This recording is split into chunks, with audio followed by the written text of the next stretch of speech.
चिरागपुर का सवेरा हमेशा अपने आप में जादुई होता था। कच्ची मिट्टी पर ओस की ठंडक, कहीं दूर से आती मवेशियों की टनकार, घरों में झाड़ू की सरसराहट और पीपल की शाखों से गिरते पत्तों की धीमी खनक। लेकिन आज गांव में जैसे एक अलग ही हलचल थी, क्योंकि चौधरी बरकत के बेटे इब्राहिम की नई नवेली दुल्हन मरियम पिछली रात ही इस घर की चौखट पर आई थी। मरियम शहर की पलीबरी थी। गैस का चूल्हा, मिक्सर, ओवन, रेडीमेड मसाले, सब कुछ आसान और झटपट। यहाँ कच्ची हवेली, मिट्टी का आंगन, लकड़ी का चूल्हा और हाथों की मेहनत से काम होना उसके लिए बिल्कुल नया था। पहली ही सुबह उसे रसोई में उतरना था, जबकि उसे ठीक से खाना पकाना आता ही नहीं था। घर की मालकिन फरीहा बेगम पहले ही उठकर इधर-उधर टहल रही थीं। हर किसी की नजरें थीं, नई बहू कैसी है, कैसी दिखती है, क्या बनाती है।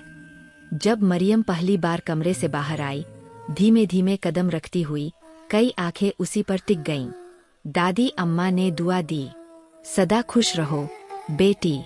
पर फरीहा बेगम के शब्द सिर्फ आदेश जैसे थे। चलो, निहारी बनानी है, रसोई में आओ। मरियम के कदम एक पल को थम गए। अम्मी, मुझे अच्छी तरह पकाना नहीं आता। बस इतना कहते ही फरीहा की आवाज उखड़ गई। पहली सुबह और इतना भी नहीं आता। मरियम का दिल और सिकुड़ गया। रसोई का पहला दिन, धुआं, जलन और ताने।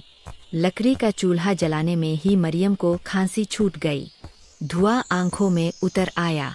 तेल गर्म हुआ तो छींटे हाथ पर पड़ गए। फरीहा बेगम की तुनकती आवाज गूंज उठी, हाय अल्लाह, इतना भी नहीं आता। क्या लेकर आए हो तुम मायके से?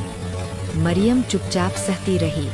पूरे दिन वही हुआ, कभी नमक ज्यादा, कभी रोटी टेढ़ी, कभी चाय फीकी। हर गलती पर कोई न कोई बोल देता, ये भी नहीं आता। आजकल की लड़कियां बस सजना जानती है। शाम तक मरियम अंदर से टूट चुकी थी। उसे लगा शायद वो इस घर के लायक ही नहीं। इब्राहिम का सहारा। रात को जब इब्राहिम आया तो उसने उसे उदास बैठे देखा। मरियम रोते हुए बोली, मैं सब खराब कर देती हूँ, आपकी अम्मी मुझसे खुश नहीं। इब्राहिम ने उसके सिर पर हाथ रखकर कहा, सीख लोगी, कोई एक दिन में घर नहीं संभाल लेता। मैं हूँ न तुम्हारे साथ। पहली बार मरियम को लगा कि वो अकेली नहीं। दूसरा दिन, नई हिम्मत की शुरुआत। अगली सुबह मोहल्ले की कुछ औरतें आईं। मरियम जैसे ही बाहर आई,